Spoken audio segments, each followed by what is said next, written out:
Eu volto a conversar com o jurista e professor da Universidade de Oklahoma, Fábio de Sais Silva. Professor, o que significa essa nomeação do vice J.D. Vance como o czar da fraude? Mas destacando que essas fraudes só serão investigadas em estados democratas. Pergunto o que isso significa em relação à eleição de meio de mandato em novembro. Olha, Márcio, essa é uma aposta que o governo Trump já acabou fazendo, né? Um pouco no rescaldo daquelas operações que aconteceram lá em Minnesota, onde de fato foi identificado ali um esquema de fraude, Aham. os volumes eram até substanciais, inclusive justificou a mobilização do ICE, né? Essa agenda da fraude ela é muito central no governo Trump. A própria nomeação lá atrás do Elon Musk também foi baseada nessa ideia de eliminar fraude, desperdício, né? Enfim, é uma agenda que está aí colocada, mas que, sem dúvida, se presta, né, a esse tipo de crítica que você está fazendo, de que é uma instrumentalização da justiça para fins políticos, é o famoso lawfare, né, do qual o próprio Trump se disse vítima, né, no passado, quando as investigações foram abertas contra ele, acabaram não sendo concluídas a tempo, inclusive, de evitar a eleição do atual presidente, né? Então, isso também é algo que deve inflamar a opinião pública, como inflamou no caso de Minnesota, né? Com essas críticas enfim, esses embates que vão haver em torno da legitimidade dessas operações. O senhor consegue ver outros movimentos pensados por Trump em relação às eleições, em relação à questão interna dos estados mesmo, já olhando para a eleição de novembro? Olha, existe uma iniciativa do governo atualmente, né, que também é muito central, que está ligada à própria realização das eleições, a forma como as eleições vão ser realizadas. Uma tentativa de se federalizar as eleições, de se Ah, aprovar ali também um pouco a toque de caixa no Congresso, né? Uma lei que daria mais poderes para o governo federal na condução das eleições. Também está difícil de enxergar como isso pode ou não ser aprovado, né? Mas sim, existem várias mobilizações ou sinalizações de que algo pode ser feito aí pelo governo para tentar um pouco impactar o resultado das eleições. e esse aumento de gastos que nós falamos há pouco, 1,5 trilhão, 1,5 bilhões, só para ficar bem claro, de dólares para gastos militares.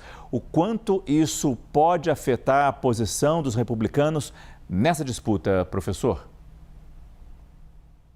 Abre-se também, Márcio, mais um flanco, né? Você falou no bloco passado de contradições, e essa, sem dúvida, é uma Ah, contradição. Trump é alguém que chegou ao poder, né, se afirmando como um presidente da paz, como alguém que jamais colocaria os Estados Unidos de hum. novo numa situação de ter que, por exemplo, invadir um país, né, e promover mudança de regime.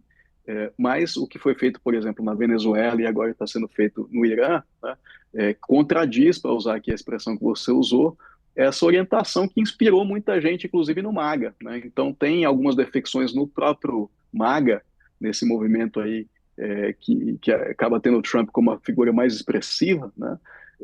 Que são pessoas que estão aí se decepcionando com o curso que o governo está tomando, em função do que enxergam ser justamente uma traição a um compromisso, né? Que é o compromisso de não promover mais esse tipo de intervenção e especialmente se ela se desdobra no que eles chamam de boots on the ground, ou seja, em tropas sendo enviadas, né?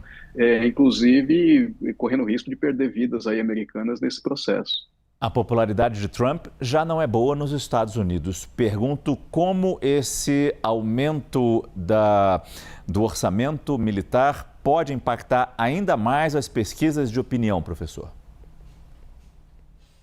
Aí acho que cabe muito, Márcio, à oposição explorar isso, né? Vamos ver se os democratas, porque os democratas também são um partido que tem se mostrado um pouco incapaz, né, de aproveitar assim, oportunidades para fazer questionamentos mais agudos à administração Trump. Por exemplo, no último shutdown do governo, na última paralisação das atividades em função de não aprovação de orçamento, Hum. né, abriu-se ali um debate sobre o que os democratas deveriam argumentar, né? E existia um setor da sociedade que dizia, olha, vamos questionar, por exemplo, o financiamento do ICE, né?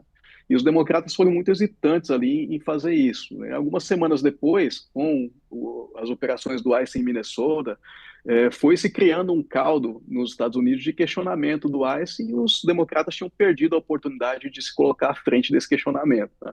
Vamos ver agora como é que eles agem. Eu acho que essa é uma agenda, como eu disse, que inclusive não mobiliza apenas democratas. Você tem republicanos, né, que não gostariam de ver o aumento de gastos militares, especialmente se isso ainda for casado com alguns cortes em áreas sociais, né, que já era uma crítica que os democratas vinham fazendo.